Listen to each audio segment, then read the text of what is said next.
Donc, bonsoir à tous, bienvenue au développement de ce journal. Comme annoncé en titre, Haïti vient d'intégrer le programme d'unité transnationale d'enquête criminelle de HSI avec la signature d'un accord. Ce programme collabore actuellement avec 17 pays. Notons que les TCIU sont des unités multidisciplinaires composées d'agents chargés de l'application des lois étrangères, de procureurs et d'agents des douanes, de l'immigration et du renseignement qui partagent des informations et des activités opérationnelles. Des intellectuels haïtiens partagent leurs opinions concernant cette décision. Pour l'économiste William Savary, la constitution d'une unité d'enquête par les États-Unis et Haïti profite essentiellement aux intérêts américains. Il dénonce une tentative de Washington d'imposer une forme d'extraterritorialité à des États souverains. Il est avec nous pour en discuter. Monsieur William Savary, bonsoir et merci de votre disponibilité. Bonsoir Madame Barthélemy, bonsoir Haïti, bonsoir Métropole, bonsoir tout le monde. Alors, un accord visant à établir une unité transnationale d'enquête criminelle à Port-au-Prince. Que doit-on comprendre, Monsieur Savary?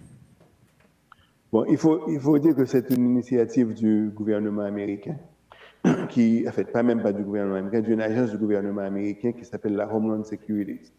La Homeland Security, c'est une agence qui rentre dans le cadre, qui a la responsabilité de s'assurer de la sécurité interne des États-Unis et qui a un mandat très large et un champ d'action assez riche et assez élargi. Maintenant, le champ d'action de la Homeland Security semble être en fait, c'est un support additionnel à la CIA, qui a également une responsabilité de surveiller à la sécurité interne des États-Unis, la FBI, qui a également cette responsabilité. Donc, ça rentre dans le cadre, la responsabilité de la Homeland Security non seulement n'est pas limitée au territoire américain, c'est une agence qui a également, dont le mandat lui permet d'aller d'opérer de façon transnationale.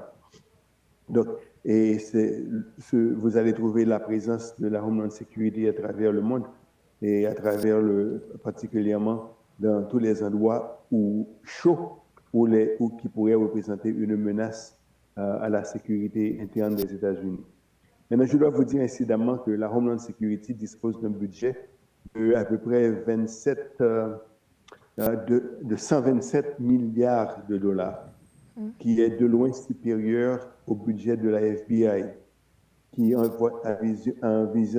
avoisine à peu près 10 milliards, et le budget de la CIA qui est de l'ordre de 73 milliards de dollars. Donc, entre ces trois agences, les États-Unis dépensent à peu près 200 milliards de dollars pour sa sécurité interne. Et ces agences et ces organes sont présents à travers le monde. Donc, on sait, par exemple, que la CIA est impliquée dans les activités politiques, impliquée dans les activités de coup d'État. Les FBI protège l'État aux États-Unis et cherche à poursuivre les criminels. Donc, c'est très sérieux lorsqu'on envisage la mise en œuvre d'une agence qui a pour mission de protéger les intérêts, la sécurité interne des États-Unis et qui se retrouve en train de faire un accord avec Haïti. C'est très sérieux. Alors, vous nous dites que c'est une agence qui est responsable de la sécurité interne des États-Unis. Et selon l'ambassade américaine, c'est également un accord qui répondra aux besoins urgents d'Haïti en matière de sécurité. En quoi un tel accord répondra aux besoins urgents d'Haïti? Il ne faut pas sous-estimer que toutes les fois que les États-Unis jugent nécessaire de prendre une décision, ils ont le talent de faire que l'intérêt de tout le monde est en jeu. Donc, vu que l'intérêt des États-Unis a besoin d'être protégé, donc il est normal que les États-Unis puissent également inclure que les besoins de sécurité nationale de la République d'Haïti correspondent aux intérêts de sécurité nationale des États-Unis, d'où la nécessité de faire un amalgame entre les deux. Mais normalement, l'intérêt de la République d'Haïti, la sécurité interne de la République d'Haïti est de loin. N'est pas la priorité, effectivement. Il n'a absolument rien à voir avec l'intérêt interne la sécurité interne de la République des États-Unis. Nous n'avons pas d'armes nucléaires, nous ne sommes pas en guerre, nous n'avons pas de base militaire répandue à travers le monde, nous n'avons pas mis de sanctions la Chine ou la Russie. Donc, vraiment, c'est poussé, c'est une réflexion, je pense, qui est un petit peu troublant. Alors, donc, si l'on comprend bien, il n'y a pas réellement de grands bénéfices pour Haïti dans cet accord. Non, les États-Unis ne font jamais rien pour le bénéfice de quelqu'un d'autre, jamais. Les États-Unis prennent toujours des décisions qui correspondent aux intérêts des Américains. Donc, il faut être naïf pour croire que les États-Unis vont à un moment prendre une décision qui sera favorable à un pays. Ça, c'est jamais. Et parfois, les États-Unis, il y a ce qu'on appelle les game theory. Les game theory, ce sont des jeux militaires, des jeux économiques, des jeux stratégiques qui se jouent pour identifier comment réagirait un pays ou un État ou un peuple vis-à-vis de certaines décisions. Donc, actuellement, en Haïti, il y a un grand jeu qui se joue. Je ne sais pas si vous êtes au courant, mais c'est un jeu qui essaie de déterminer à quel point de répression, à quel point de désordre, à quel point de chaos un peuple va se mettre debout pour dire assez. Et ça, actuellement en Haïti, je ne regrette pas qu'il y a une expérience qui se fait actuellement en Haïti pour déterminer ces points. Parce que ça fait 40 ans qu'il y a des troubles en Haïti. 40 ans et les troubles se multiplient et se détériorent. Donc, est-ce qu'en Haïti, nous sommes sujets à une expérience pour voir jusqu'à quel point le peuple haïtien va résister ou va subir le chaos et pour que les États-Unis puissent avoir les données nécessaires pour tirer des conclusions, pour mener des actions de résistance, des actions de sécurité. Donc, c'est le temps qui le dira. Et quel impact qu'un tel accord peut avoir sur le système judiciaire haïtien? Et déjà, Pluno se pose la question, où est la place du système judiciaire dans ce dossier-là? Maintenant, vous devez vous rendre compte que c'est une mission transnationale. C'est ici que la mission a été présentée. Maintenant, toutes les fois que vous avez une mission transnationale et qui recouvre, par exemple, divers champs d'action, il y a les champs d'action liés à la loi maritime qui est impliquée, parce que là, vous parlez de terrorisme. Vous avez le blanchiment des avoirs, vous avez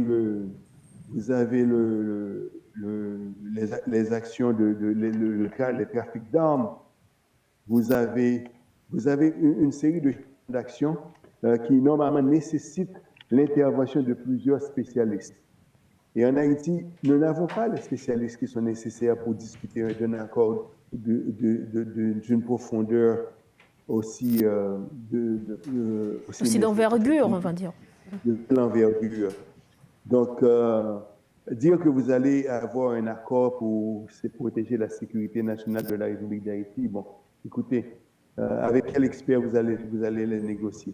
Où sont les experts haïtiens? Ça, c'est la première chose. La deuxième chose qu'il faut contempler, quels sont effectivement les besoins de sécurité de la République d'Haïti? Hein? Donc, aujourd'hui, nous savons que nous avons un accord avec les États-Unis un accord militaire au cas où Haïti serait attaqué, les Américains devraient normalement intervenir et aider Haïti pour repousser l'attaque. Nous avons un voisin qui est un petit peu arrogant, qui se frappe la poitrine et qui fait semblant de s'intéresser aux affaires d'Haïti. De s'intéresser aux affaires d'Haïti. Mais tout ça, ce sont des vacarmes. Mais les États-Unis, nous n'avons pas vraiment notre sécurité nationale n'est pas vraiment menacée. Et ce qui est menacé pour nous, c'est plutôt notre souveraineté nationale. Et du point que notre souveraineté, les menaces que nous pouvons identifier à notre souveraineté, ce sont les activités de terroristes, de gangs qui se font aujourd'hui, mais nous savons tous qui sont derrière les activités de gangs. Nous savons qui les financent, nous savons d'où viennent les armes, nous savons qui sont les patrons. Donc, si jamais les États-Unis s'intéressaient effectivement à la sécurité de la République d'Haïti, eh bien, on aurait mis en place les éléments nécessaires pour sanctionner, non pas sanctionner parce qu'il y a des sanctions qui ne servent à rien, mais pour effectivement mettre hors d'état de nuire ces personnes-là qui alimentent la violence. Oui, donc parce que c'est le seul souci, pour moi, le plus grand danger que nous avons, ce sont les menaces contre notre sécurité, notre souveraineté nationale.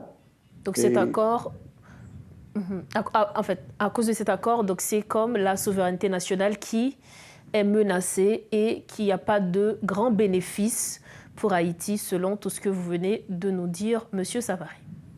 Non, il n'y a pas. En fait, notre souveraineté nationale est menacée. Pourquoi? Parce que nous avons un système judiciaire en Haïti qui date depuis la naissance, bien avant la naissance de la République.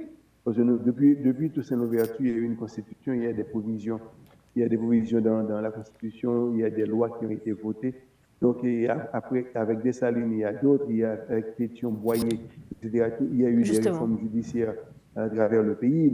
Nous avons la jurisprudence de la République d'Haïti, elle est riche. Et en plus de la jurisprudence de la République d'Haïti, nous avons également le droit coutumier en Haïti qui est très riche.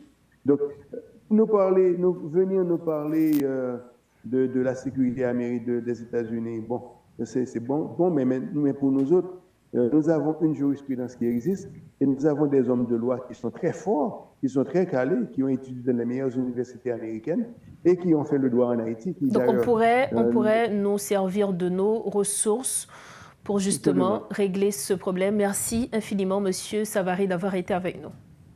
Merci infiniment. Merci à vous. Voilà, c'était avec nous, Monsieur William Savary. Avec lui, nous avions commenté sur cet accord visant à établir une unité transnationale d'enquête criminelle à Port-au-Prince, accord signé entre Haïti et les États-Unis.